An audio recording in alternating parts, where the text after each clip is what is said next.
to Marsha's Plate. This is an interview episode where we talk to friends, family, other community members, and anybody else we want to talk to. Hey brother, hey sister, hey sibling, how are you? Hey brother, hey sister, hey sibling, how are you? Hey, how you been doing? Just checking in today. Hey, what's up, y'all? Oh my God, I'm excited about this conversation. First of all, Luke, I love you. You are one of my favorite people when I used to go to BTech. You were one of my favorite people to see, and you just have such a joyous spirit. And thank you for joining me. Anytime. You don't know. I was like, oh my God, it's gonna happen. My kid was like, what's going on with you? I'm like, none of your business. So, for everyone who doesn't know, this is Luc Bensimon, and he is a trans activist. He is a disability justice activist from Topeka, Kansas, but he lives in Wichita right now. Kansas, right? Nope, I'm still in Topeka. Oh, you still live in Topeka? Okay, I there you perform. I continue to perform. I perform in Wichita. go. Okay. I perform in Wichita. So, we I know we met at BTech, but what year was that? Oh my God, was it? It had to be like 15 years ago. Was it like 2012, 2011? Somewhere in there. I'd have my shirts. Are I got my shirt. I got my shirts in history, so they in order. So yeah. Yes. And so we met there, and BTech was such a special place in the early years for me. It was recharging, it was unapologetically Black, and it was a dope experience to meet Black trans people who love being Black. Who love being Black, who want to be in community with each other, and to see people from all types of places, from New York, from Georgia, from West Coast, from even from, some of the islands and and beyond. And so to meet somebody, I don't know that many people from Kansas, to meet a Black person from Kansas was a new experience for me. And so for you to give me insight on what was going on in Kansas. You're just a little bit older than me. Just a little bit older than me. And to see you talk about what's going on, talk about your artistry as a drag king, your artistry in drag, and just really open my mind up about the intersection of trans and disability. And it just blew my mind. Always learn, always just always just put me up on game about something. So that is what I remember about you. So when I was like, yo, let me bring Luke on, you bring somebody on that I know has the range. And so that's why you're here. So I'm glad you're excited about being here. I am. I'm very excited because I think, like a lot of people don't understand support from me. If it's Black, if it's trans, I'm supporting it. When you sent the links to me, I was like, oh, this is my third or fourth watching that one. I watched that. I watch it all because when I listen to your podcast, I think of the very first time that I met Monica Roberts and what I learned from her. Jet and Ebony has been a thing in my household for years, but I never knew about the trans woman that was featured in Beauty of the Week. I didn't know that until I got to BTech and met Monica and she was talking about it. And I was like, wait a minute, that woman was trans? I didn't know. You know what I mean? And so when I watch your podcast, I watch because I'm learning. Mhm. I'm learning because I grew up, I grew up Pentecostal. You know about that. There was none of that. Period. None of that. And my mom was one of those individuals that said, as for me and my house, we will serve the Lord. So when we first joined, I was young. I was like third or fourth grade. And this will tell you something. My mom took my jeans, all of my jeans, and turned them into skirts. Very Pentecostal, apostolic, Kojic. So in Kansas, we used to have some winter, and I walked to school. The mothers of the church went to my mom and said, "Hey, it's okay if get the baby a couple pairs of jeans and let her wear jeans while she's walking. It's cold." Her comment to Very, that was, "You don't tell me how to raise my kid." wow. So that leads me to my first question that I ask everybody.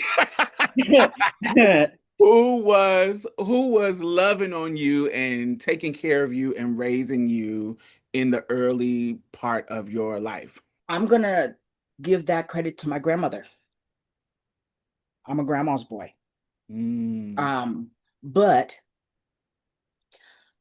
my mother, I have to give props to because she was left with a child to raise by herself. And I'm still working on my autobiography, but my father wanted a physically perfect child, and I was not physically perfect. mm, Um, when my mom went to my dad and said, "We have a kid with a disability," he wasn't okay with that. My mom didn't want children either. She was a dancer. She wanted to be the next Lola Falana. mm. My dad, I just found out when I was reading over his obituary, he played for the Gap band in Japan. I didn't know those things, right? So my mom had dreams and it didn't involve having a kid. My grandma loved me the best.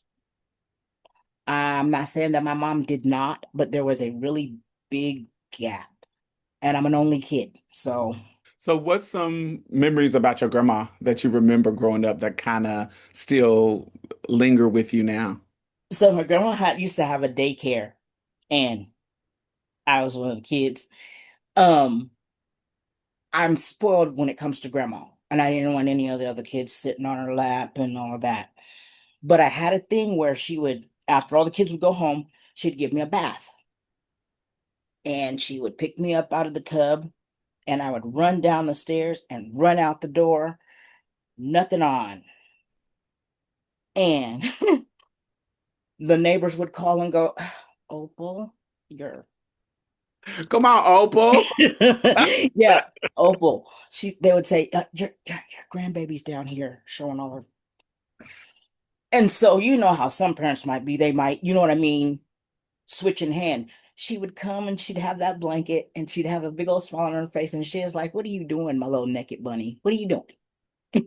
And I'm just out there just, dancing and whatever else.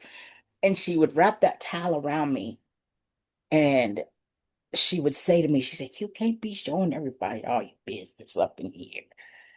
And she loved me. Do you know what I mean? I never got a whooping for that. She'd come get me. And it's happened several times. So she would come and get me. I wasn't punished for that. She wanted me to be that free. You know what I mean? I got ridiculed when I started working on my book because I love my people, but they came for me, and the woman was like, "Why would you do that? You're telling all your business." And I said, "I want people to know the difference between discipline and what is abuse." My grandmother, if I was doing something I had no business doing, she gave me warnings. "No, no, stop it. I don't want you to do that." And I'm spoiled. Don't do what I want to do because I'm at grandma's house. And she would come outside and she would tap me with the floss water. It was yellow, shaped like a butterfly. Now I got my diaper on, so I can't feel nothing. But I'm screaming bloody murder because it's her and because I love her so much. Do you know what I mean? But then later on, she would make me Knox blocks, and we would sit on the porch, swing, and she would say to me, when grandma says, "I don't want you to do that," that's what I mean, because I don't want you to hurt yourself. I don't want you to eat stuff off of the ground or grass or whatever that might make you sick. And I understood and I didn't do it again. Mm. My mom was different. And it took me years to be able to say that. I'm sure I get backlash from it all the time. What my grandma did was punishment. No, no, I don't want you to do that because if you do that, this is going to happen to you. My mom was just, you know, but when I think about my grandma, that's what I think of. She helped me to understand the difference between what is abuse and what is discipline. Mm. And she gave me an explanation. She didn't be like, she didn't, you know what I mean, tap me on the button and walk off like I'm supposed to know. She would explain it to me. The best memory is for Easter, mom would put me in those little Patent leather, dresses. Yes, patent leather Mary Janes. yes, and the little socks with the ruffles, and then the gloves with the ruffles, and the hats, and the little. The one that sticks out the most to me is the dress that had the red velvet and the whatever. Ugh, couldn't stand that dress. Nothing. And she would put me in it, and she'd be like, "I'm telling you, don't go to this church and be rolling around in dirt and mud." And my grandma, she let me be free. Do you know what I mean? And I have these white tights on, and just ugh. And somebody in the Sunday school would say something to me, I look better than you. So I would go around the church and fill my little purse up with the Bibles, with the little ones, and fight the boys. And I would go home and my mom would be like, what did I say? And my grandma was like, you leave that baby alone. And you know what I mean? That was her having my back. It was hard for me to grieve her because of the way I was reared and because of the way I was raised. But the memories that I have of her just letting me be free and let me be a kid. Mom wanted an adult. Grandma allowed me to be a kid.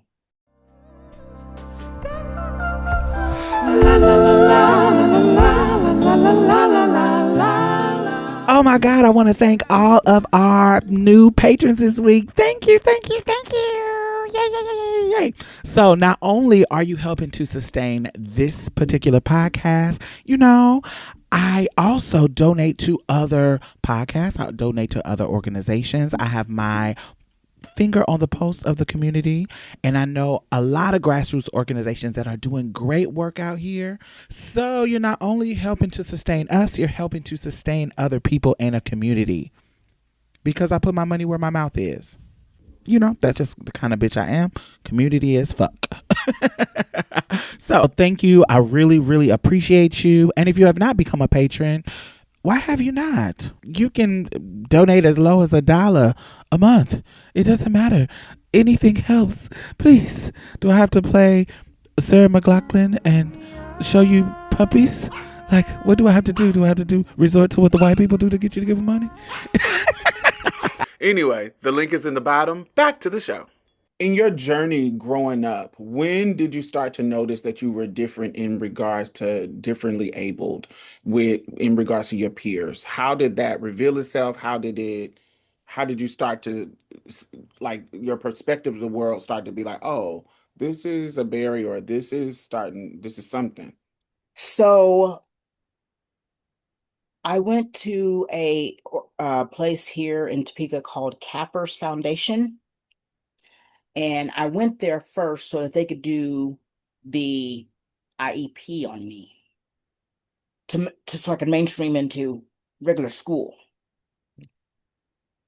So I tell people that it is hard for me to distinguish when I was different physically because my mom took me to all these doctors when I was younger. And when I first started to learn to walk, you know how you put both feet on the ground. The right foot was on my toes. My mom's very observant, so she just kept thinking that don't feel right. And she took me to all these doctors, and they're like, no, no, no. Some babies just walk that way, and then the more that they get to learn to walk a little bit better, it changes. It didn't. Mhm. So my mom took me to a pediatrician who looked at me and said, she's got a little bit of cerebral palsy, mom. That's all it is. We'll just have to do the physical therapy, intense physical therapy, 4 days a week. I had a brace, the Forrest Gump brace, the one with the ugly shoes and the you have no idea how many sheets I've torn up with that brace. Mm. Because Dr. Kelly wanted me to wear it all the time, thinking that the more I wore it, the more it would stretch because my right side is shorter than the left. Things were fine until I got to public school. Because kids are fucking cruel. Oh God. Oh my God. Let me Kids tell are you. fucking cruel. I So can only imagine. I I went through so much, like sand being thrown in my face and in my hair, right? And then when I started wearing the brace all the time, they would kick me in the strong leg, which is my left side, to watch me go down. So some boys had run me home and pushed me down. I had blood running down my knees and everything. And I grabbed all my stuff and just went to my screen door. And my mom flipped that lock on that screen door and said, "Go back and get your stuff. Don't come in here like that." The school, the judges for child need of care, when they found out about that story, they were very upset. They didn't like the way she did it. I'm at a different level in my life right now, and I do understand completely why she did it. Do I like that method? No. But that was the year that my cousins and I got brand new book backpacks, brand new school supplies, not used ones. She said, "You better go back over there and get that stuff. And you're not coming in here till you do. If you have to fight them, oh well, you better go get your stuff." Right? It was like a form of tough love, like a lesson. Her exact Yeah, words. I don't necessarily want to say that I agree with it, but I remember my mom put me in a situation like that. Now, I wouldn't, I was being bullied and chased home as well. And my mom was like, yo, if you don't fight the motherfuckers back, they're gonna chase you home for the rest of your fucking life. So what you gonna Yep, do is you need to start now. And so she literally took me back to the boys, and I had to fight each and every one of them. It was three. yep. Had to fight each and every one of them. So I can see, I see that. I don't know if I would be my method as a if I had a child, but I can rest assured that I can tell anybody who is listening in my particular situation that from that point on, I never was ran home. I never was. It gave me a certain amount of toughness to where I could fight and want and would not let somebody punk me. So I actually do appreciate my mom for that. I can't say that I would do it as a parent, but I appreciate it. And I'm totally in agreement with that because I always worried that if I ever had kids, would I how would I be? You know what I mean? And I think that's the one biggest thing that really scared me about if I ever became like a biological parent. Um, but she made me tough. She said, "People are not gonna stop to ask you how you got cerebral palsy. They're just gonna kick you in your shins." It's like I remember Ray on the movie Ray when his mother when he fell down and he was crying and saying, "Oh, I'm getting chills thinking about it because I love that part." Yeah, He fell down and he was crying like, "Mama, I need you." And she just stood there quiet. You need to figure it out. Use your ears. Use it. You yeah, need to figure it out. And while it feels gut-wrenching at first, it did teach him how, your mom ain't gonna always be here. You gotta be tough. and And then that's part of me is like, is that just some millennial boomer residual trauma type bullshit? But I do feel value in it. I know, and I think the very first time that I saw Ray, that part, I'm not gonna lie to you, made me very uncomfortable because I guess that's what they call in psychology a trigger. Hmm. So the first time I watched it straight through, I was just like, mm, you know what I mean? And my therapist was like, "Why do you think that was uncomfortable for you?" I said, "Because I remember that. that's what my mom did to remind me that, life happens." She used to tell me all the time, "I'm not always gonna be here. What you gonna do?" My grandma, one thing about my grandmother, she always tried to keep me in kid mode.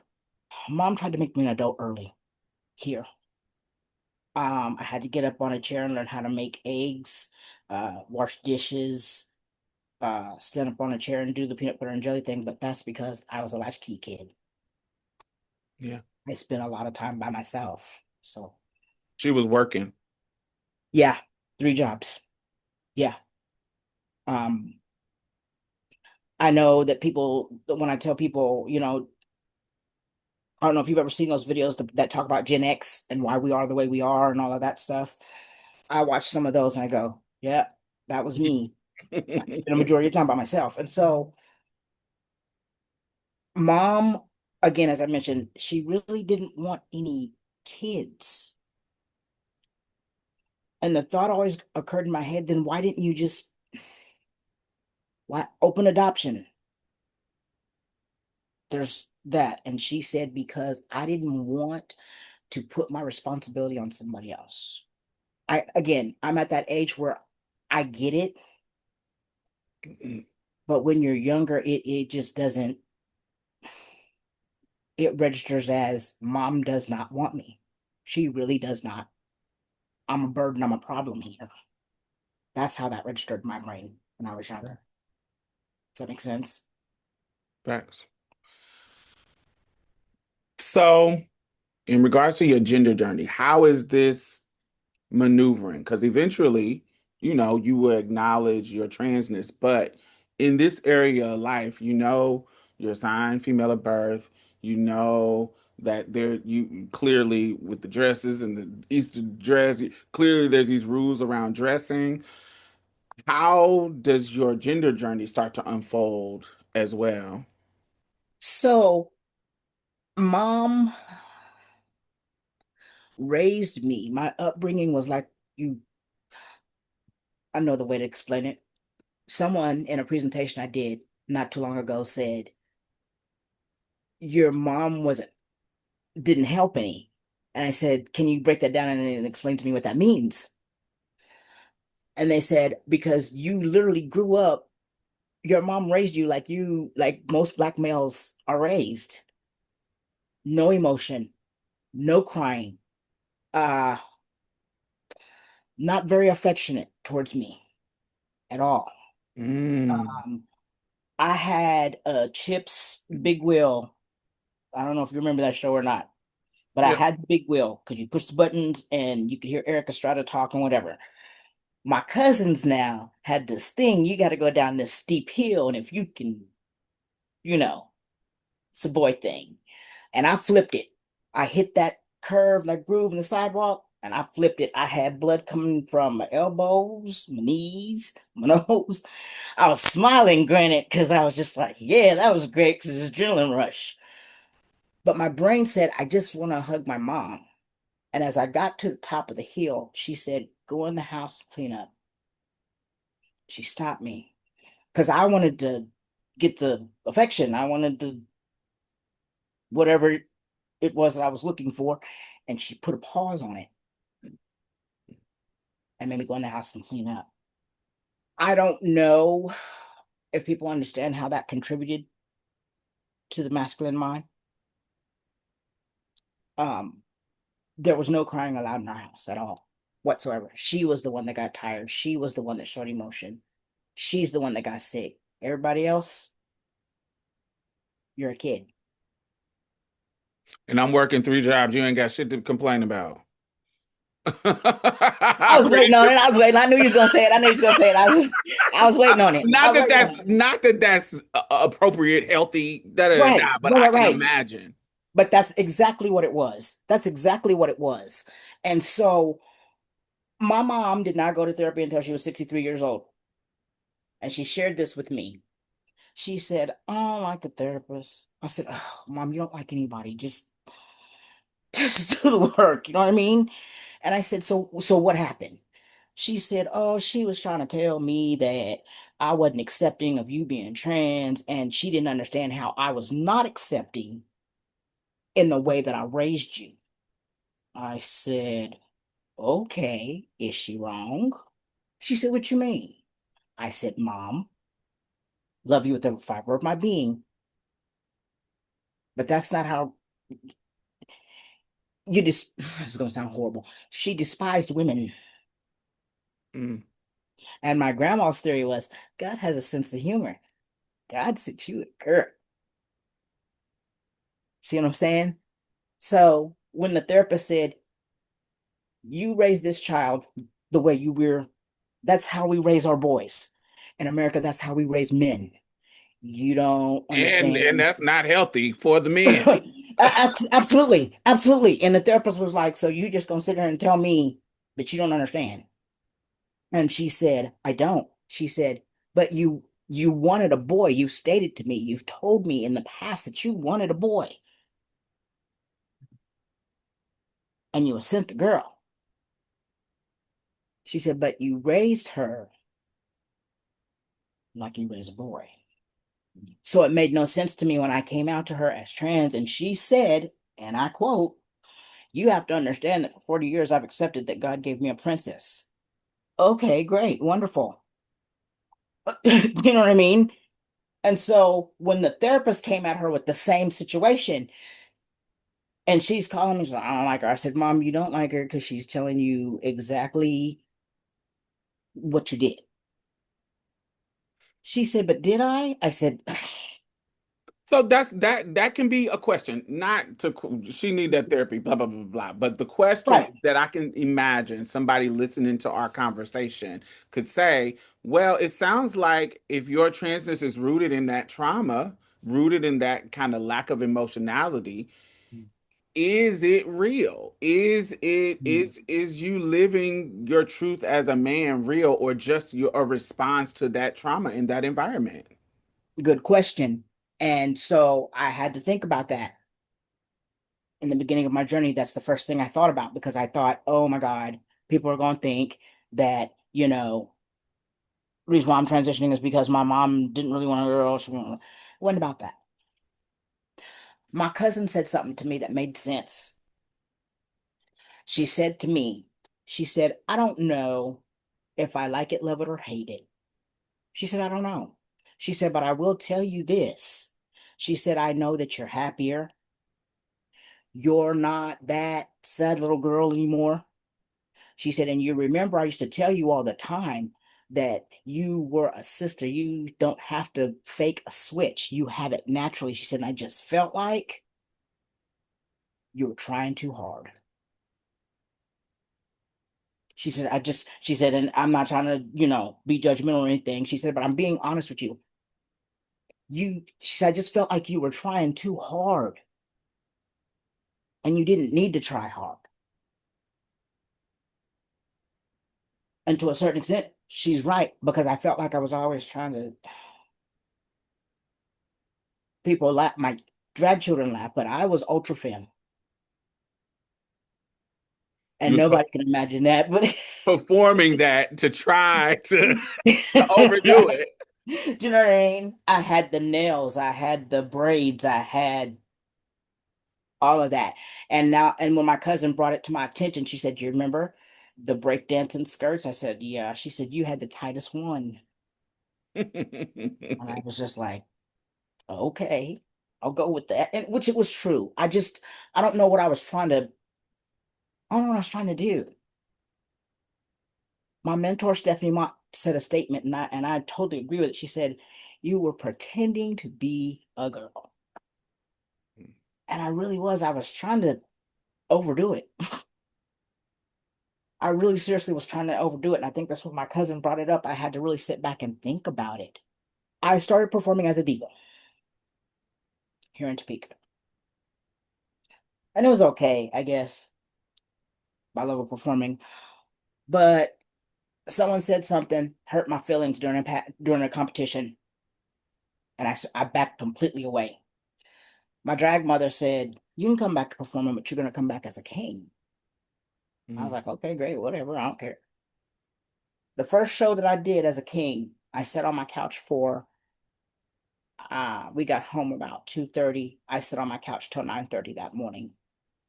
I was still bound because I don't know if you've ever been backstage after a drag show. Everybody's trying to There's tape going everywhere.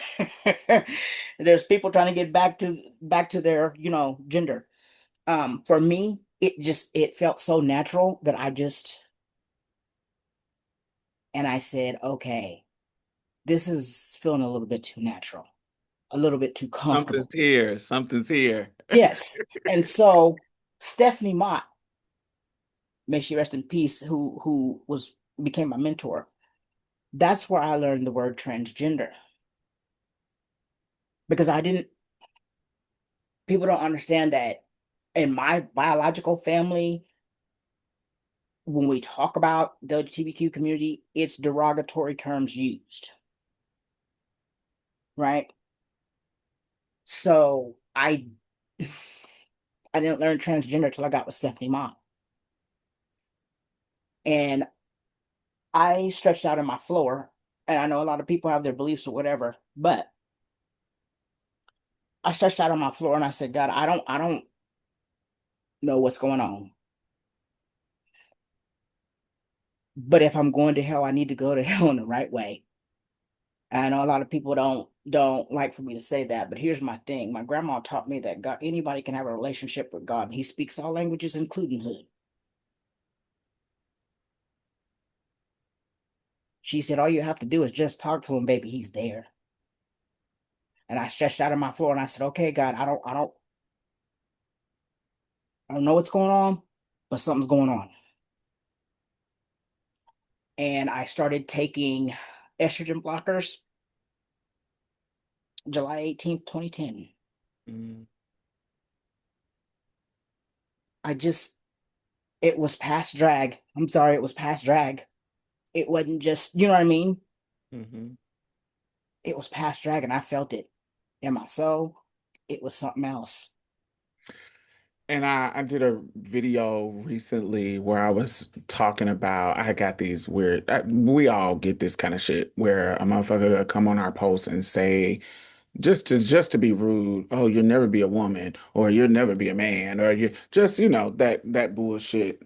And I always I'm like or you're still or something that's obvious. You're still a man. You're trans or somebody telling your tea that like motherfucker. I do content about being trans. Why the fuck are you telling people my tea or whatever?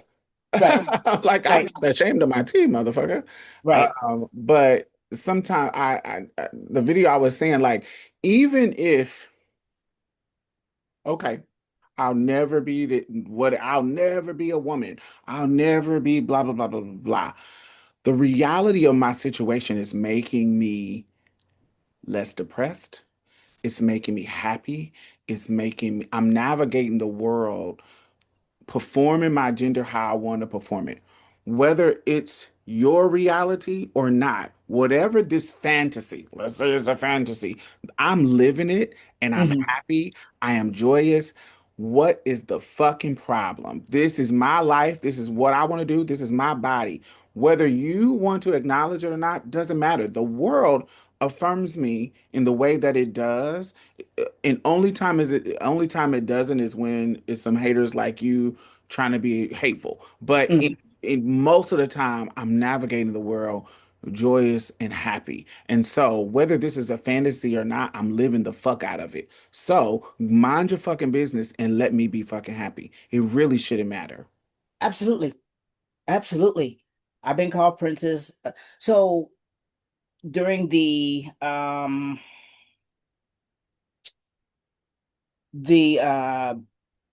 gender marker thing, the first one, the early one, the one with myself and Nala, the first one. I No, no, no, got no, you can't, you can't roll over that.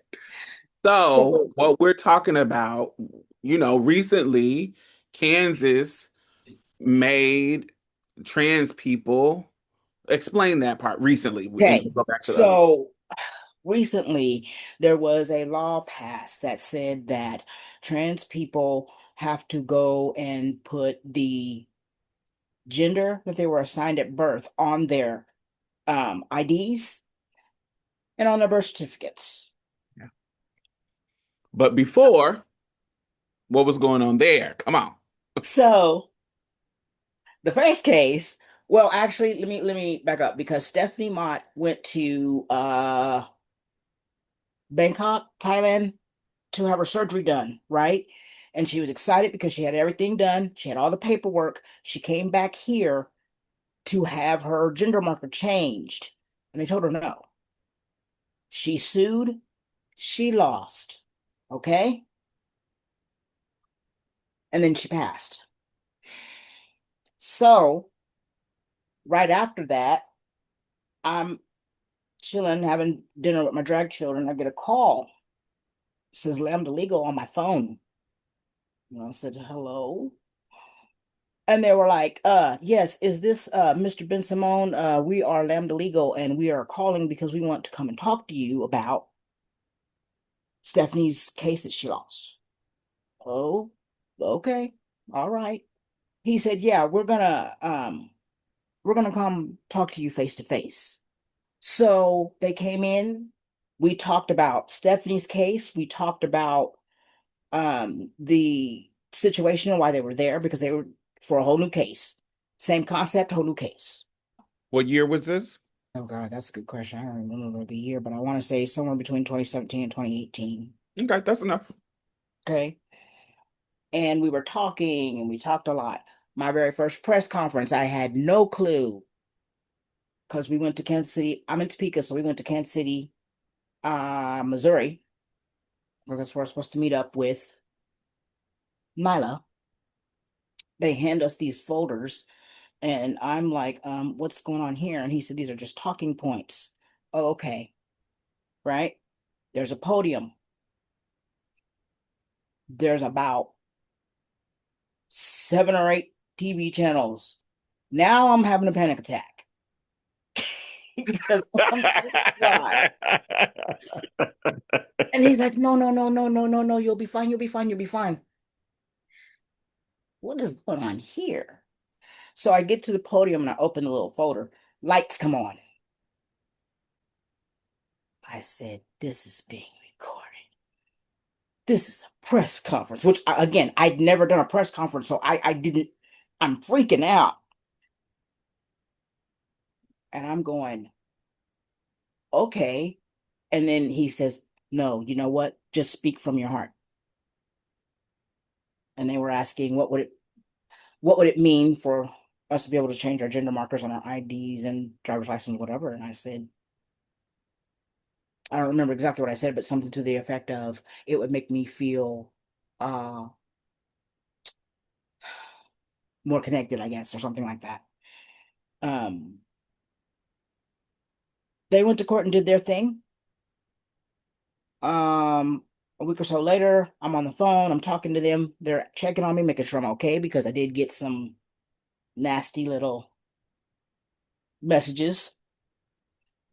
Um, and we're talking, and he said, you did an amazing job, you and Nyla, we really appreciate what y'all going out and doing the thing or whatever.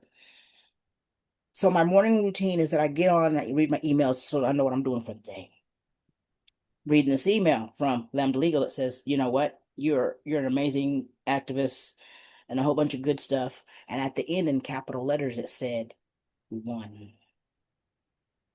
Black trans history, baby. And so here's what, again, as an activist, no, there's no training. Okay.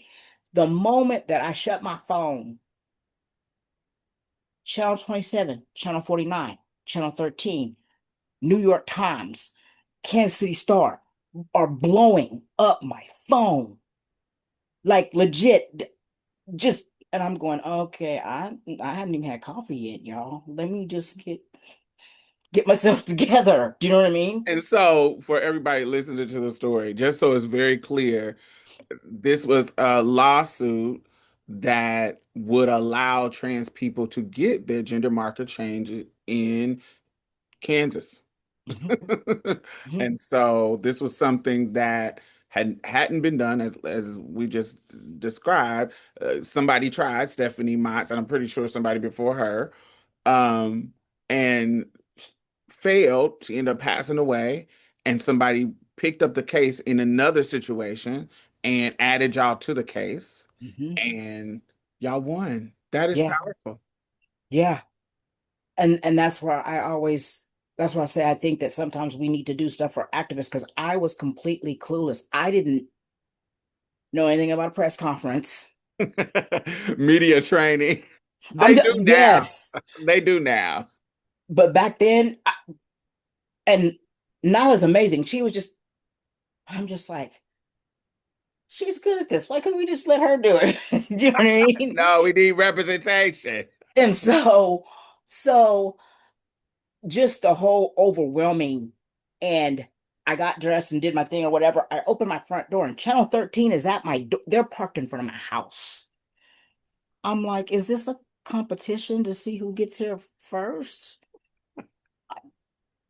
Who knew? And it really was because 40 as 13, Channel 13 setting up the equipment in my house, 27's on my can we talk to you today? Or when can you? I'm like, okay, guys, I need you just to slow down. And what a good journalist. She said, is Channel 13 there by any chance? I was just like, I guess she was parked somewhere. I don't know. Just like, what is going on? And so that interview was just them trying to jump on things, and they had talked to Stephanie Mott in the past. So they kind of knew the gist of it. You know what I mean? Um, I'm not sure what happened. Um, there was a case after that, years after that. But Trump happened. yeah, you're right. Trump happened. You sure right. They're undoing everything that we fought for, everything that we have worked so hard to get. They are trying to, and getting gas like it's literally getting gas in their butt, or I don't know if that's the right word to say. Anyway, they're fueling up just because they know that people hate us so much. Like these motherfuckers aren't worrying about the Republican policies that's not benefiting them. They're literally not policy driven. They just hate driven. And so I'm pretty sure that this is they didn't win this win of forcing trans people to put their assigned birth on all of their documentations. How the fuck did that win help the Kansas City people? It didn't fucking help anybody. Y'all didn't get universal health care. Y'all didn't get anything that will benefit y'all. And for me to get on a plane to get to BTAC, I had to change my ID. Yeah. And there's an attorney here who's a really good friend of mine, and he said, you know, you probably should get the passport ID.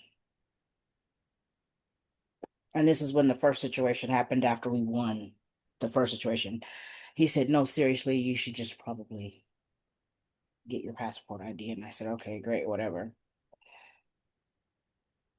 I'm in the airport in Kansas City.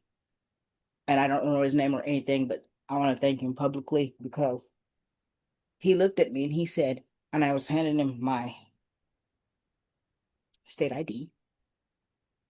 He said, I don't want that one.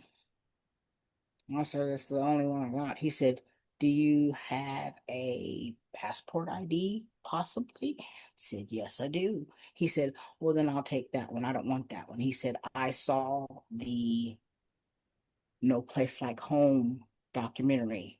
I know who you are. And so I always say to people, I'm thankful when someone from the community is working in a situation like that and they recognize who you are.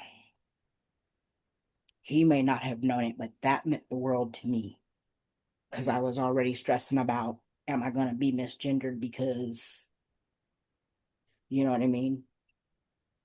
And just to have it's little things like that that But also, I want you to also hold space and be proud of yourself, even in these moments where, these motherfuckers have set up situations where we can feel less dignified, still hold yourself tight and hold yourself to a high honor that you put yourself out there to change history in your state and in your city. And they can't take that away regardless of how they try to undo stuff. History books of Kansas will talk about that moment forever, and so your name will be attached to it. This is something that you can be proud of. So when we are talking about, when we as in our future community are Mm. talking about us in this generation, it's something that you can be proud of. So don't let moments like that kind of put you down and kind of make you feel undignified. Mm. It's hold on to your dignity because you did what needed to be done Yeah. in the moment. Yeah.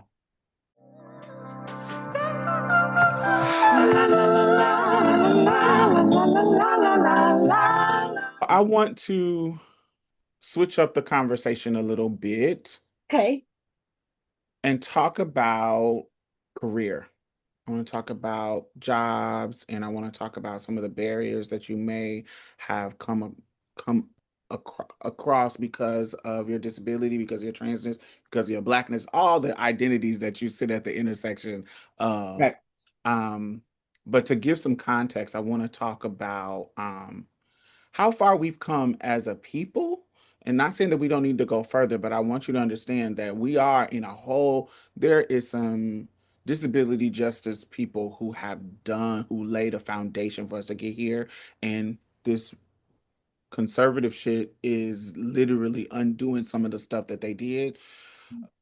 Back in the day, in our country, one of the first cities, San Francisco, ironically, which is wild, one of the first cities created unsightly beggar ordinances.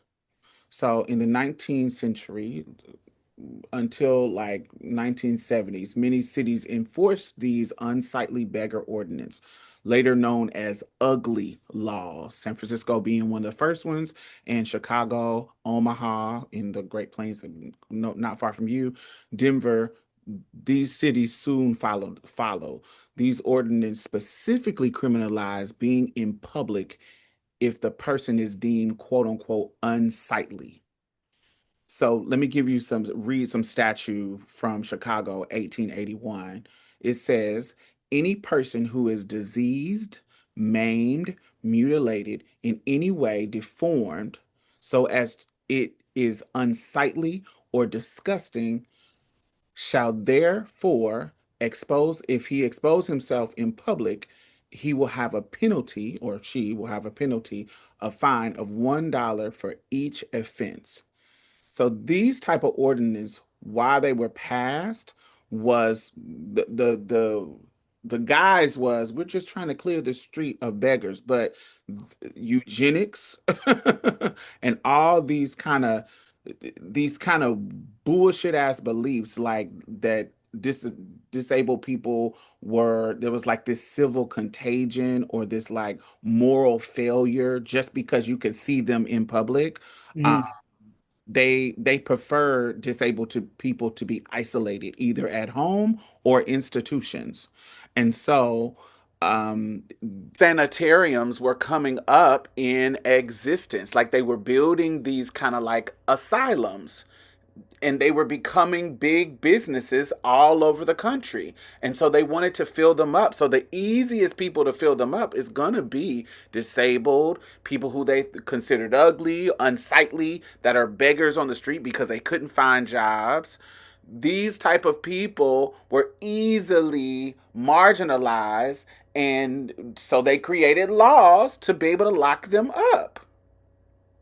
That's just what it was. That's how this all started. And so because these sanitariums were popping up all over the country, these laws were popping up all over the country to be able to lock these people up. And unlike prisons, because if you know how the prison industrial complex works, it was targeting black people. Sanitariums and asylums can target anybody. It can target women who were problematic. It can target white boys. It can target black people. It can target disabled. And that's where the intersection was. everybody could get a piece of it and get locked up.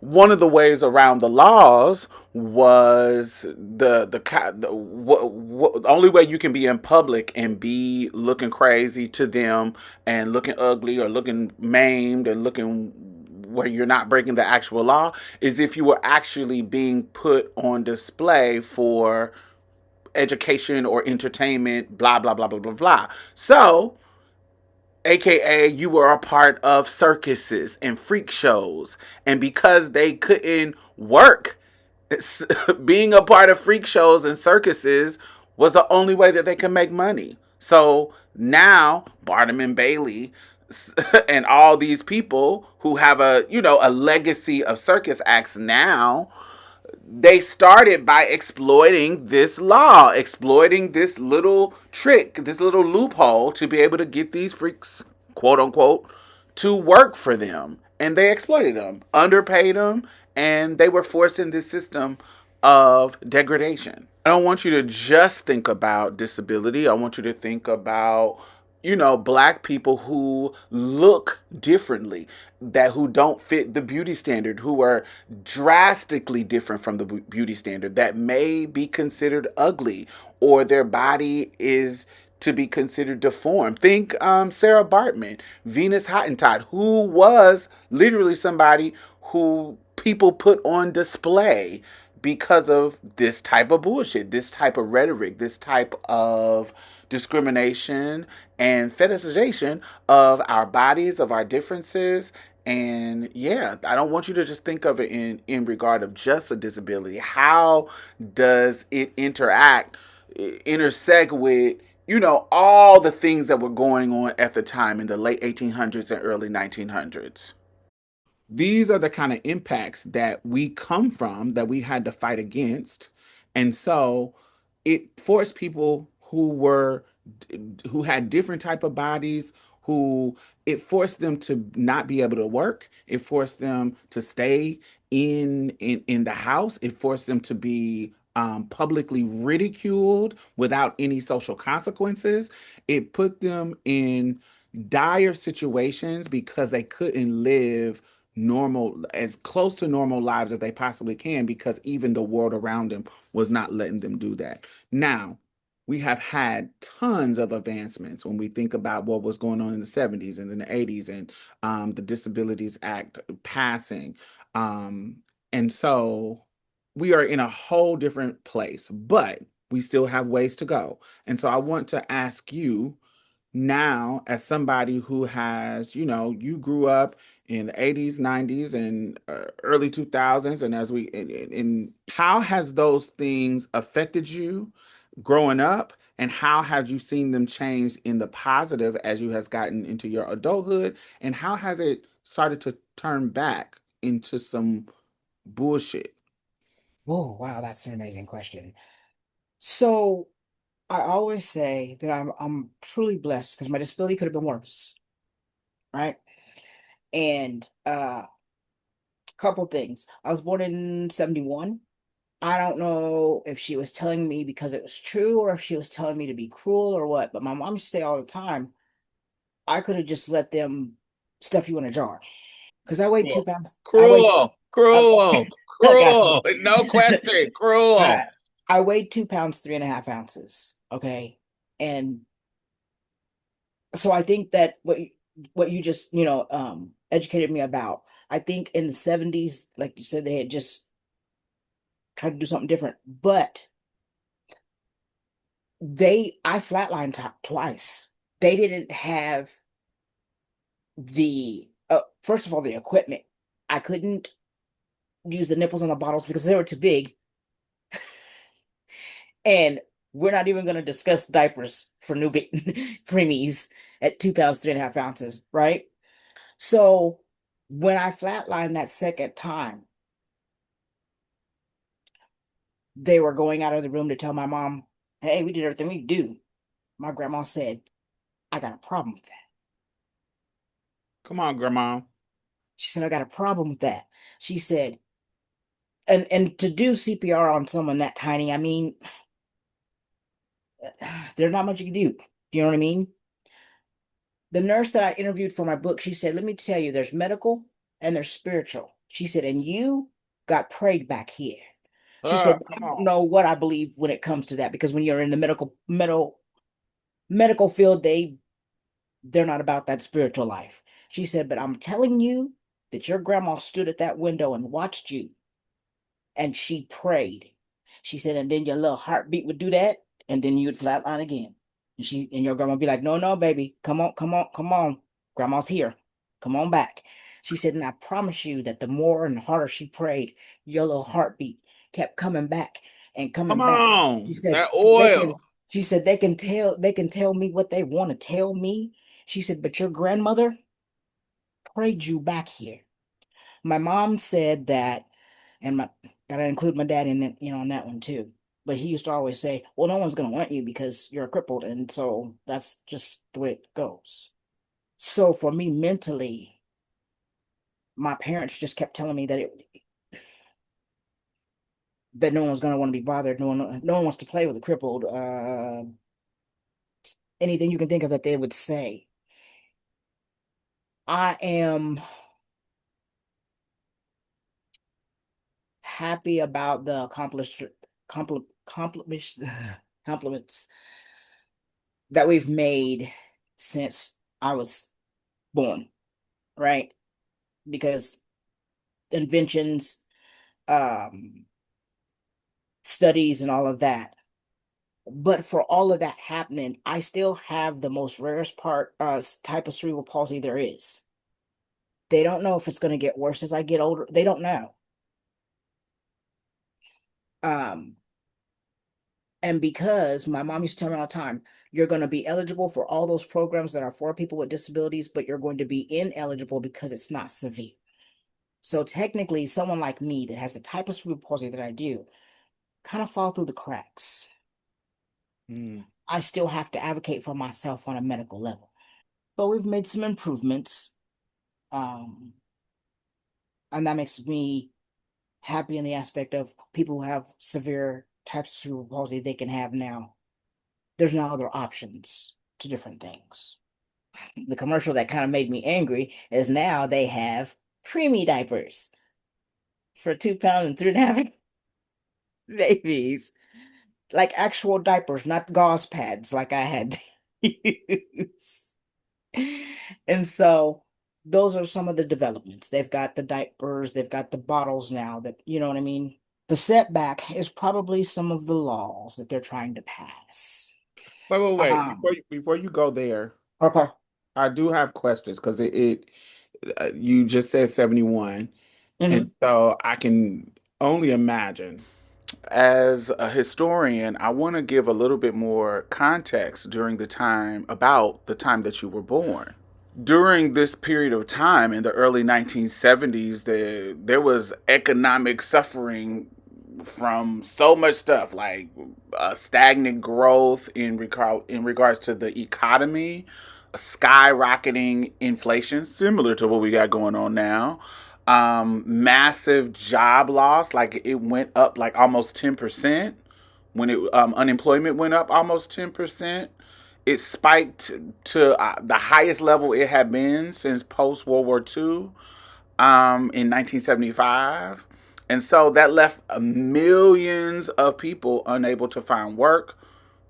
Not only the cost of living was skyrocketing. And so I can only imagine, which is why your mom, was working so hard now that she have a baby to make ends meet, working 3 jobs to make ends fucking meet.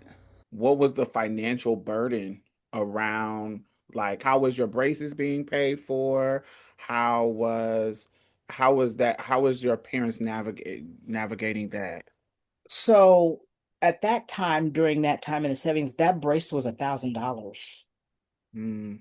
My mom paid for that outright because remember, she don't do the handout. She worked 3 jobs. She didn't want to do you know what I mean? The more the surgeries came, then yes, the I guess it was state insurance then. But I'm that kid because until third grade, I wore glasses. But the welfare glasses were not what I needed.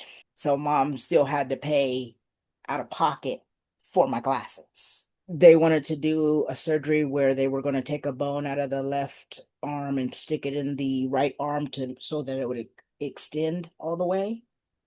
That was experimental then, but that was going to come out of mom's pocket because the insurance wasn't paying for that.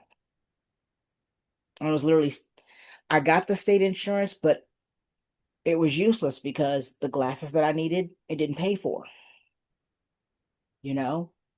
Um, Physical therapy, 4 days a week.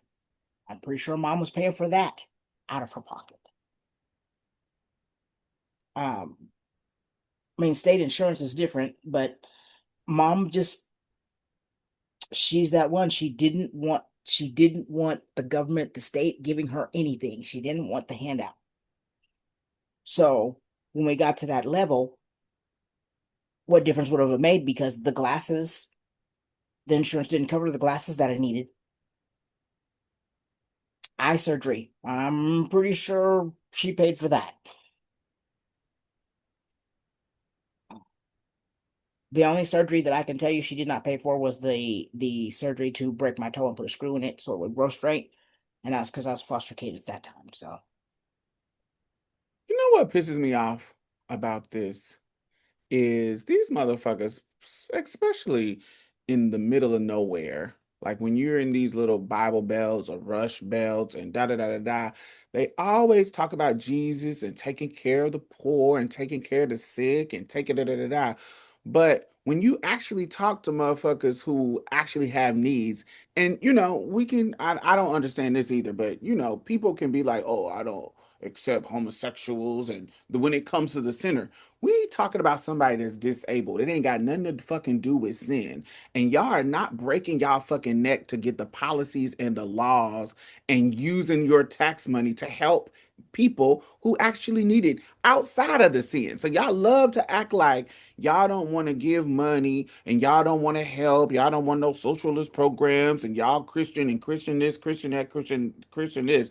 But you motherfuckers don't even take care of the people that the Bible say y'all supposed to take care of.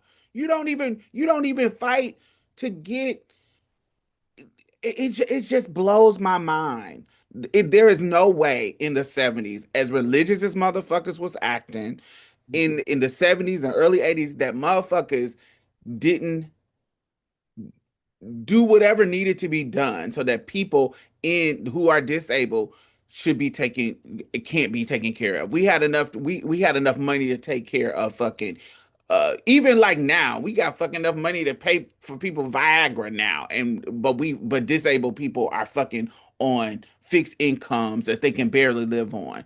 It's fucking crazy to me that you are explaining this to me, and it's pissing me off as you as I'm listening, because I know there's tons of money in tons of situations, tons of money in certain things that they're fucking wasting our tax dollars on, and they could have been doing taking care of your glasses.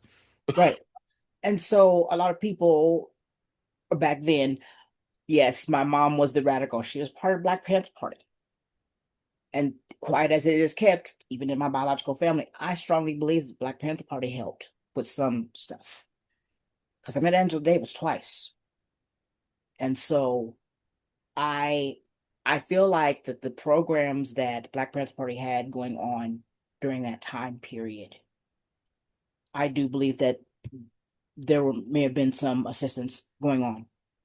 Um, you know what I mean? I can't prove that, but I strongly believe that.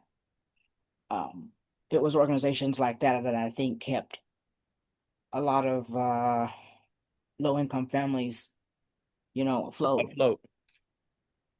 because she was a Black woman trying to raise a child by herself that just so happened to have a disability. I also tell people when we start talking about you grew up in a household without a father, that, and I think that's the reason why you're trans, da, da, da. Okay, because yeah, I've heard that more than once. No. When my mom explained to me, this is what she said. She said, sometimes adults, we don't know how to act, we don't know how to get along. She said, but that doesn't mean that you can't like him and that you can't love him because he's your dad. When I spoke with his sister some years ago after he passed, because he passed 11 months after mom did, she said, I'm kind of offended that you forgave her, but you didn't forgive my brother. I said, uh, that's not fair. The fuck? She was Oh working yeah. 3 jobs and taking care of me, motherfucker. And, He left. and he He left. left. And she said, well, I think that I said, no, let me make this plain. I said, when I went through the first surgery and we needed help financially, mama dialed the number and handed the phone to me. She didn't talk to him. I talked to him. He said, baby, I'm sorry, but I just got back here from Germany and I really don't have any money to travel. She would dial the number and hand me the phone. So there was no, my mom was saying stuff about my dad to me. No, he showed me exactly who he was. And how dare you fucking even say that to me, bitch? How the fuck you even say that to me when I don't think, yes, it's father's responsibility, but aunties and shit, what y'all was doing? Since you want to throw some shit in there, let's talk about your contribution when Right. he abandoned me. Yeah. And so I'm proud of myself. I took that very well because it could have went all kinds crazy. But I said to her, I said, let's talk about the real situation. I said, and I can explain to you why you've never met myself or my mother in person. I can tell you that. I said, because he wasn't supposed to even be with my mom. My mom was already married. So when my picture fell out of his wallet, story I was told, when my picture fell out of his wallet, they were like, whose baby is that?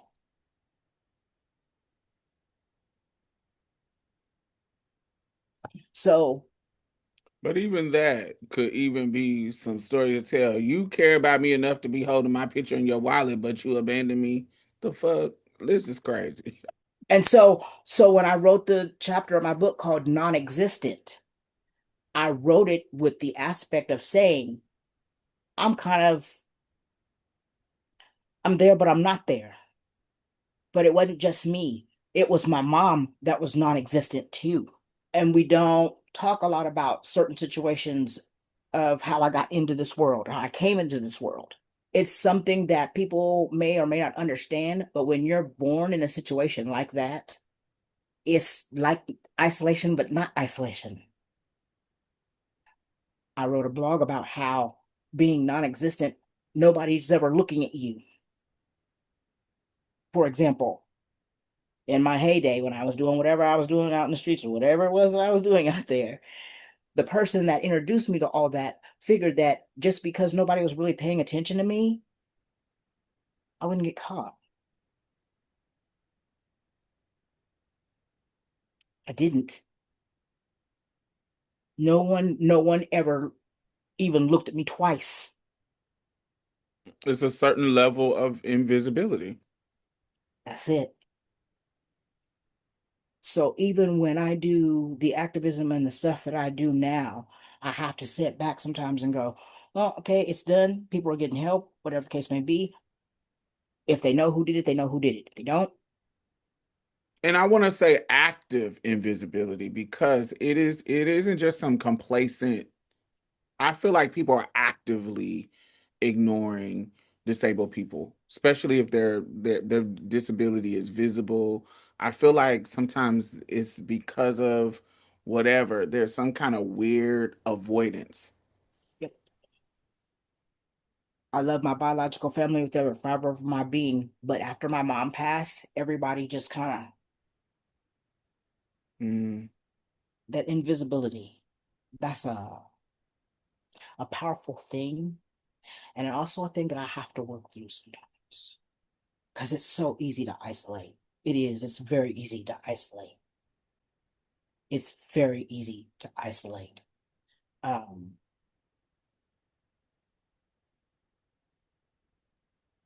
I tell people all the time that in the beginning, when I first, before I even got to BTAC, wasn't much going on. When I got to BTAC, I felt like I was acknowledged for the work that I do. I don't, I don't get into crazy situations. I don't do the drama situation. I think I said to someone the other day, I'm about really just getting help and resources for Black and brown trans people. That's what I'm doing. So let me ask you this. So sometimes this is what I observe. I think that a lot of times people underestimate certain people and they pigeon. I have seen a lot of disabled people exploited for their labor.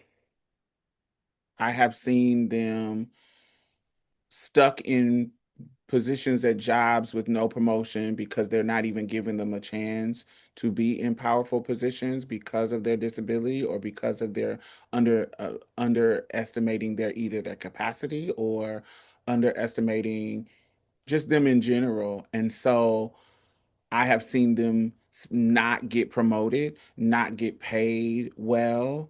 I have seen them be paid a certain amount for so many years because they know that this person don't have any other options, so they're stuck in this situation. So they are being paid this low rate while everybody around them is being paid more. And it's because, oh, I don't. I, they know that this person don't have any other options. And so can you speak to being in situations like that? Can you speak to being exploited because of that? I worked a job some years ago for the state, putting documents in a micrograph machine where it laminates it or whatever the case may be. I got the job through a program, Voc Rehab. And for me, I'm one of those individuals that when I have a job, I work it. That was 8 to noon. I was there at 7:30. I was the one in the office that pushed through the most documents through the machines. I felt like, and I was the only other person of color in the office also. But this was a job that was put specifically for people with disabilities. At the end, after the job was over, because it was only temporary, what happened is people didn't take the money that I made on that job out until after the job was over. And I ended up temporarily homeless. And I went to every agency that I could think of to help me get back up on my feet. Right. And the lady said, well, you worked over here. I said, but it was only temporary. And the reason why that they could not take my rent is because my check at the end of the situation was the exact same amount of rent of the apartment that I was renting. And they had to give it back. Mm. Because, and I understood it, it's the situation of, for example, the rent there was $250. That's how much my check was for the month. And I believe she said something to me about we don't want to be responsible for you not being able to, you can have, be in an apartment with no power because you can't pay the power, or they cut the power off, however that works. um I found out years later through someone else who was working for the same program. She said, I don't think you were being paid what everybody else was being paid. And again, I didn't find out till years later because what's the word I'm trying to say? You give somebody who's physically or mentally disabled a job and they're happy to have a job they're not going to complain about. how much they're being paid. Especially if you don't know what everybody else is being paid, which they tell you don't discuss your money, which is why I don't do that. Anytime I'm in a Right. situation where I'm doing payroll or I'm in a situation, honey, I talk about coins. This is how much I got paid. This is how much they paid me. Da, da, da. Right.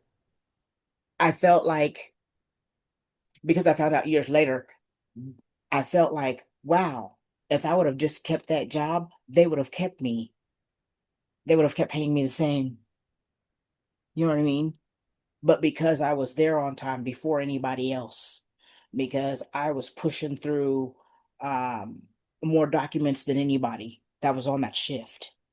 Usually we overperform because we are, we got these things against us. So we got stigma saying that if we black, we lazy. If Yep, we disabled, we don't have the mental capacity to do it. If we yep, trans, we sensitive and da da da. It's so many layers of we have to overperform. right, right. And so I feel like during that situation that they literally took advantage of the factor that I was there on time. I didn't talk to people. I just did my job, and that was it. And then I would clock out and go home. So again, like I said, I found out years later. So my thought in my head was, the next job I get, I want to make sure that I know that I'm being paid what I'm worth. Um, and again,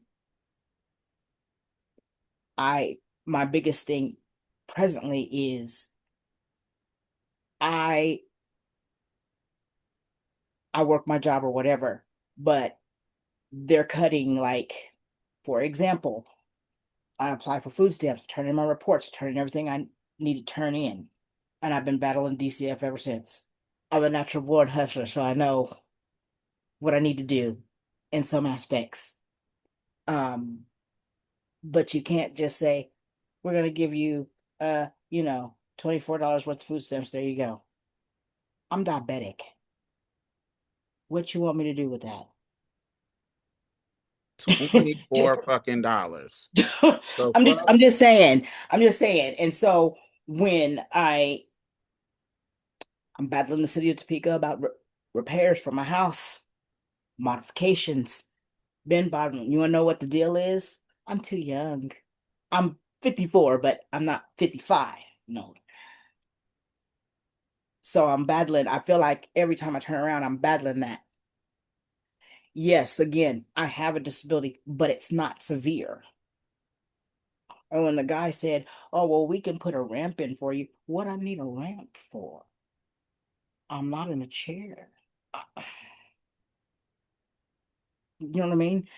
And believe me, this battle with the city, it's all kinds of craziness. But because I was informed I'm not a senior. Okay. You're not. I, I get it. I get it. I get it. The lady told me the other day I went to a food pantry. She was like, "You're really not, you're kind of like middle-aged, but not middle-aged." I was just like, okay, whatever. Do you know what I mean? And so one thing I appreciate my mom taught me is how to advocate for myself in every aspect. At medical, especially, because let me tell you something, when I started my journey, Mama was a tough cookie, but she definitely put you on the path to be tough to get through this crazy ass world. let me tell you, when we went for the situation for my eye surgery, we go in for the consultation. She said, "Don't look at me, look at him. He's the doctor. He's going to be the one with the thing working on your eyes. Don't look at me, talk to him." And I talked to him. And Mm. my mom, well, before we even went into the, she said, "I'm not talking to him. You're talking to him. It's your eyes that are going to be worked on, not mine." And again, people may not agree with that. But mom would always say, "I'm not always going to be here. We could leave the doctor's appointment and I could get hit by a car. Then what?" You know what I mean? And so I'm glad that she taught me how to advocate for myself. You know what I mean? I'm a Okay. fighter. Definitely.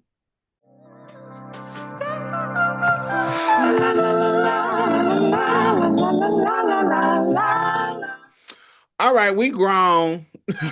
Luke, we grown. So we're gonna talk about this and you let me know if Okay. this is because I had an amazing conversation with disability activist Kim Oliver out of the UK. Mhm. And we were on the phone for hours talking about our she's a cisgender woman and Mhm. she's wheelchair bound. And so we were having when we first talked on the phone, we had a long conversation where just sharing parallels between the trans woman experience around objectification and Mhm. the disabled woman experience around objectification. How because of what we are, there's a novelty to it. There's a sexual novelty to it where she would she would meet a guy and when they she shared a story about how because she's in a wheelchair, when she goes out for dinner with friends, sometimes she has to go to the restaurant early so she can already be sat at the Mhm. restaurant table so that she's not coming in, you know, and kind of disrupting what's going on. She can already be there, sat at the table or whatever. Anyway, she says sometimes she'll do that, and then guys will if say that they're not say that she's having dinner with people that are friends that may not be they friends, but they don't know her. And so when they come in, she's already sitting down and she is gorgeous and she Mhm. has a personality. And so they will not know that she's actually in a wheelchair. And so she's sitting there and they're vibing with her like, damn, she bad, she fine, and Mhm. she da da da da da da da da. And then all of a sudden at the end of the night, she has to get the waiter, the people to bring her chair and it's a gag like oh and you can see the difference shift in how but sometimes she says sometimes it'll continue and you can real she would realize that oh this is a fetish for him like he's never been with a disabled girl and so he want to try it out it's not something that he's looking long term to be with me he's but because I'm beautiful and I have this vibrant personality. Oh, if I'm gonna mess around with a disabled chick, this is gonna be the one. And so she talked about that, and the way she described it, I was like, girl, that is the life of a trans woman. That's a life of somebody like me. And so we just had this moment where we just sharing parallels. And so what I want to talk to you about is how does that look like for you as a disabled trans person where it's intersects both of them. And so how has navigating your dating life and sex and all that kind of stuff, if you don't mind talking about it, how has that So that manifested? hmm, that's a good question. So for me, even before my journey started, the issue was my disability and am I capable of putting it down? Period. You know what I mean? And so when I would meet people, and this was before I got in tune with my star player, because I had some moments in my past where I wasn't mentally together. And so because someone was paying that type of attention to me, I went with it, right? And when I got in tune with my star player, and I had to be like, wait a minute, what's really going on? You know what I mean? And so I would get in situations where I would thought the person was really interested in me, and come to find out it was a situation of they were curious or not whether or not I could put it down. Once I proved that I can do that, though, that's all that mattered. Not me, the person, not me, and what I do, for the community. It just mattered that I could do that. Uh, and there are some exceptions to the rule that were just like, nope, we want to know you as a person. But because that whole, am I capable? concept, what's what I'm trying to say? My brain just kind of, that's where my brain kind of goes when it comes to meeting somebody. Um, I know how to identify it now. I didn't in the beginning. I didn't in the beginning. because because it's like in the beginning when you don't have the emotional maturity, you are just psyched and hyped that a motherfuckers is showing you attention. Mhm. I talked about this in one of my videos recently of when people were just.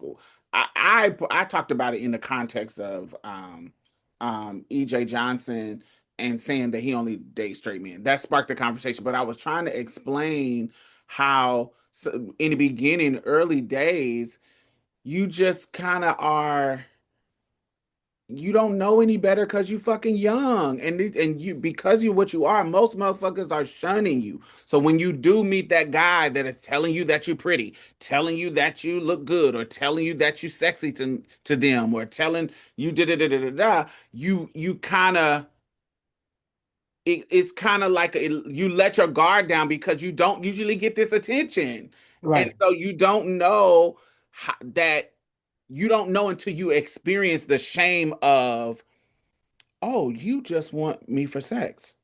Like you don't want to do anything else. And at first it's good because, honey, your parts work. And so yeah, it turns me on and I'm Yep. feeling sexy. And yeah, I'm getting pleasure out of what's happening too.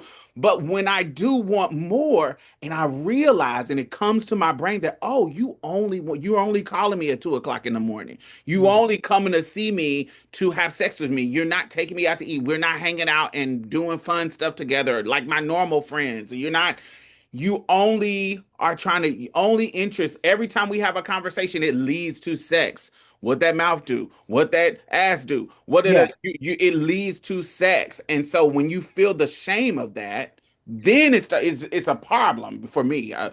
It starts to be a problem and I'm like, oh, I don't like being used in this way because I wanted it to be more, and now that I know that it's not, and when that repeats over and over for these types of people, then you start to get emotionally mature and clock it beforehand. But in my younger years, or in the way you seem like you're describing too, in your younger years, you just didn't know.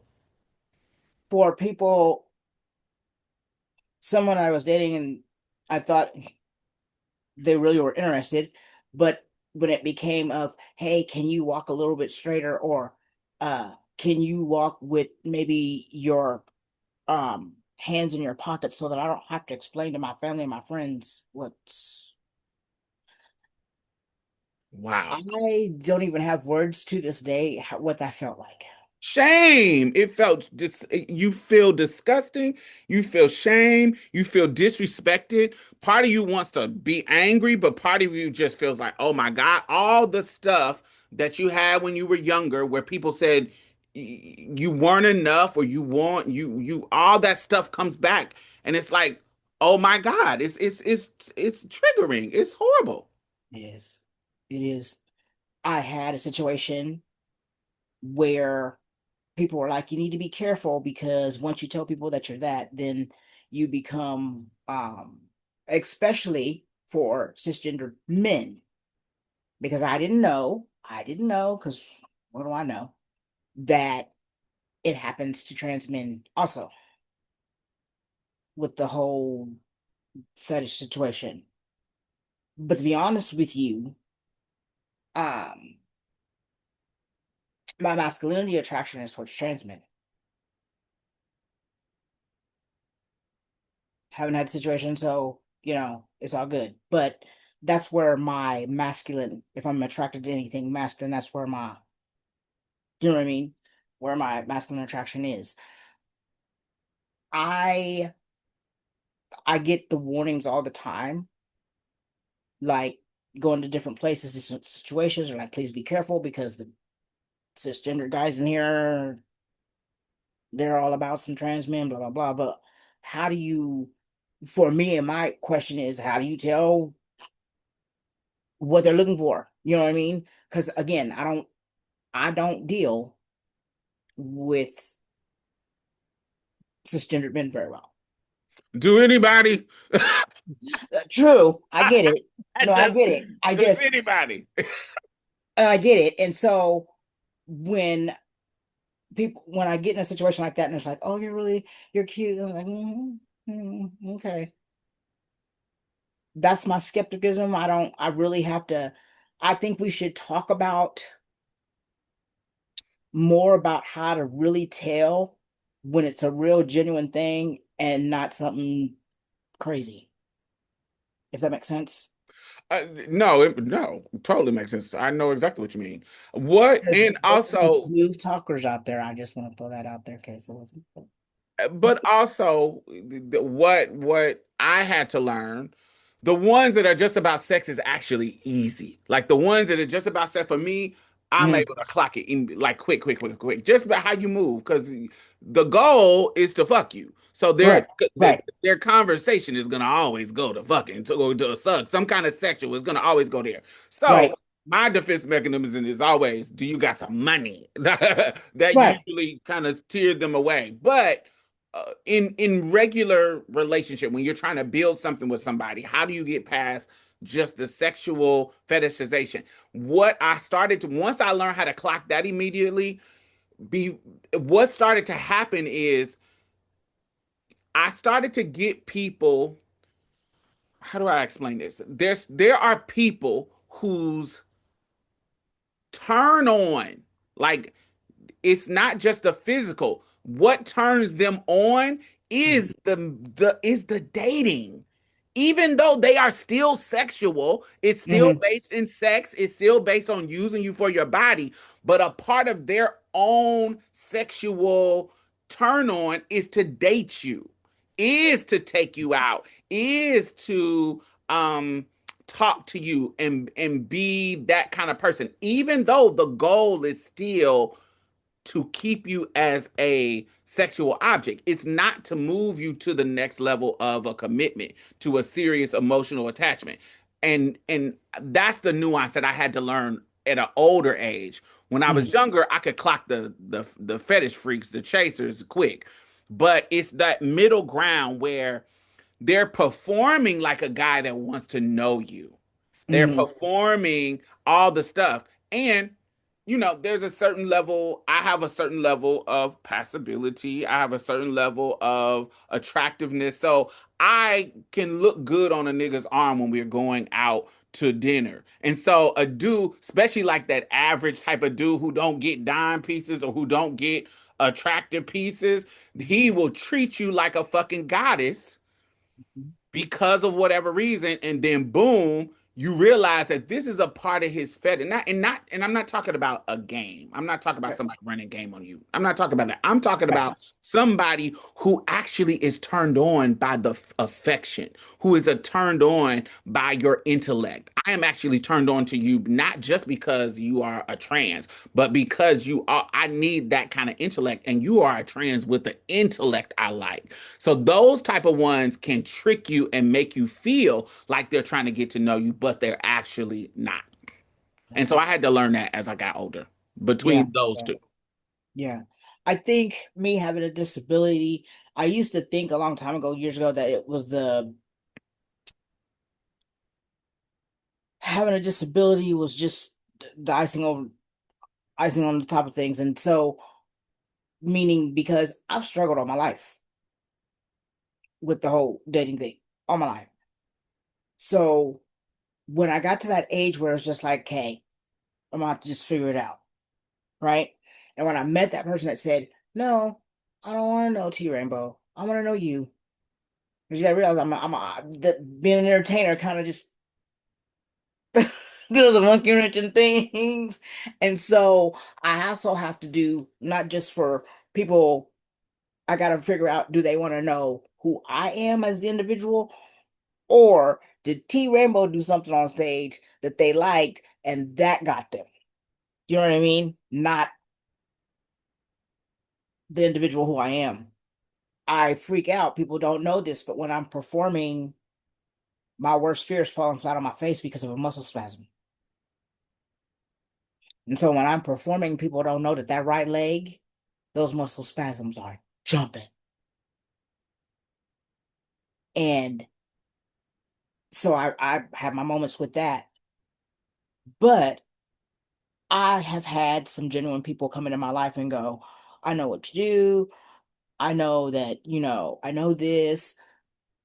Uh, I still want to get to know you, the person, not the mask that you wear for everybody else. Because there is, um, I want to say a protective, for me anyway. I don't know about anybody else, but I got that protective mask that I wear. And when I feel like I'm in a safe situation, then I might lower that mask. But I got that mask that I wear just to protect me. Yeah, you got your card up. Me, I I think people with disability, physical disabilities and invisible disabilities, I think sometimes so used to people just being mean that it's automatic. Yeah. And I think there might have been some situations in my life where I screwed up and could have had the right person in my life, but because I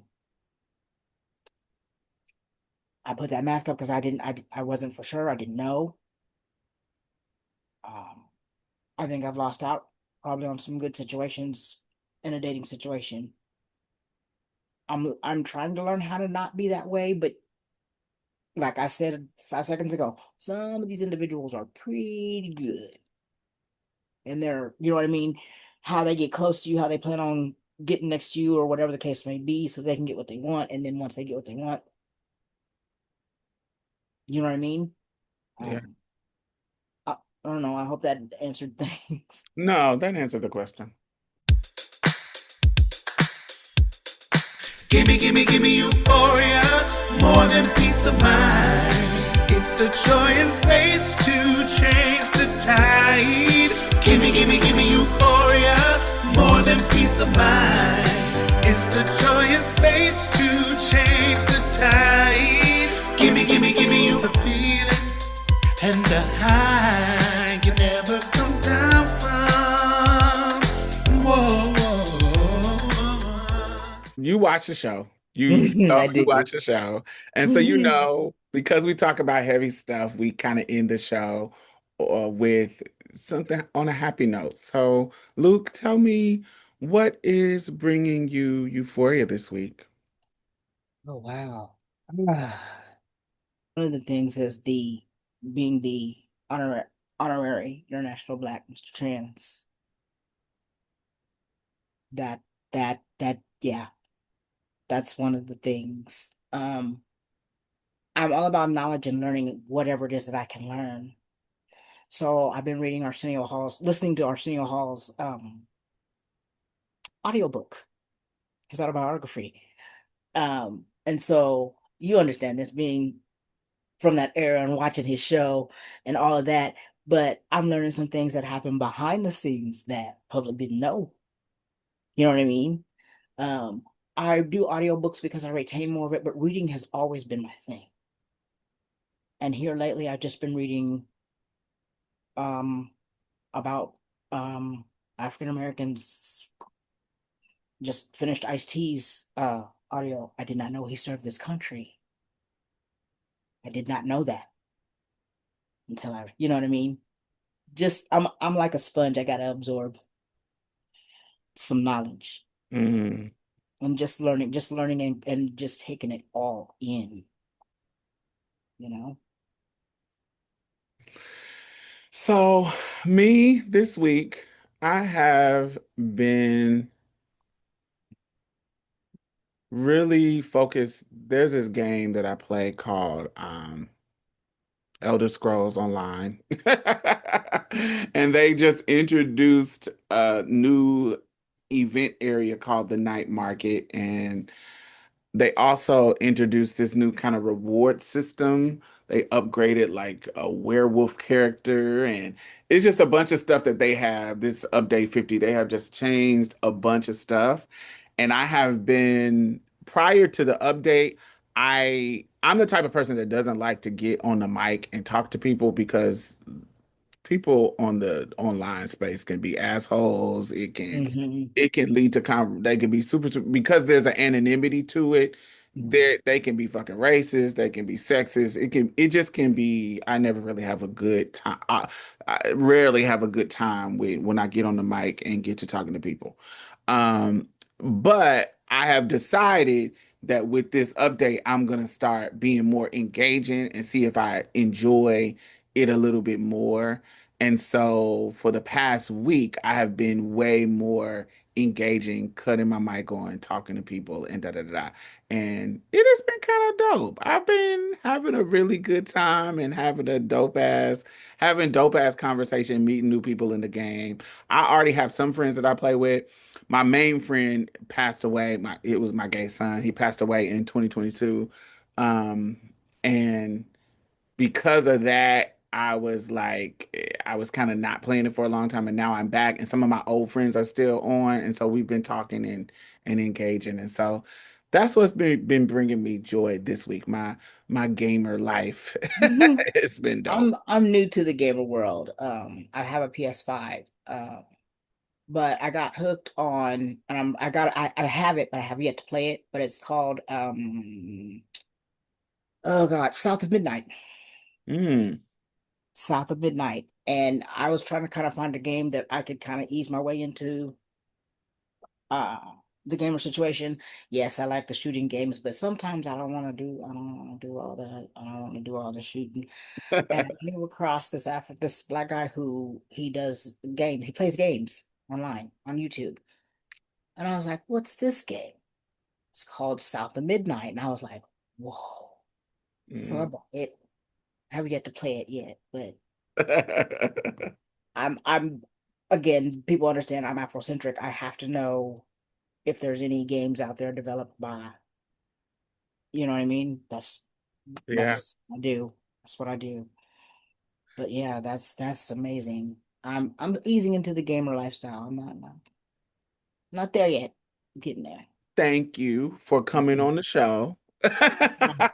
I've been wanting you on, but because of this shit happening with Kansas, I was like, oh, this is a perfect timing. Mhm. So yes, you are one of my favorite people.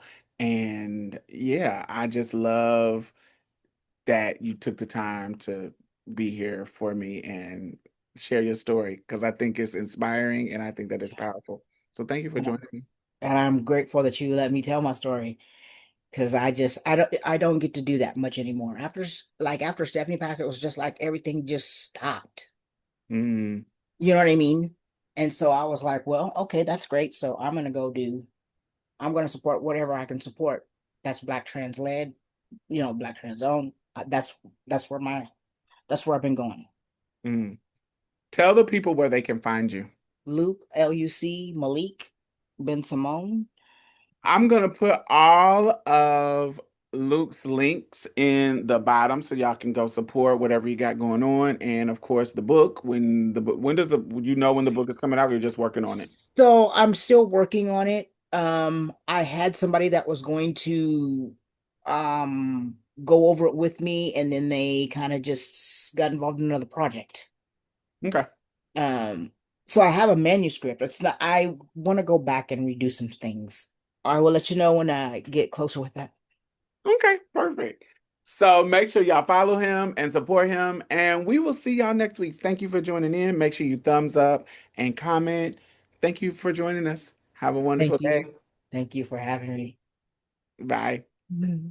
Well, that's it. Thank you for coming and getting a taste of Marsha's plate. You can listen to us on iTunes and SoundCloud. Make sure you leave a review because we really need those 5 stars, y'all. And go like our Facebook page and leave some comments. We will be posting exclusive content every Thursday, so you definitely don't want to miss out. You can also follow us on Twitter and any other social media site at Marsha's Plate. If you'd like to donate or advertise with us, hit us up at diamondstylz@gmail.com. That's diamondstylz@gmail.com. And that's it for us, y'all. Bye. Bye-bye. You gonna say bye, Mia? Oh, bye, y'all. Every little thing's gonna be alright. Don't you worry about a thing. Baby, it's gonna be alright.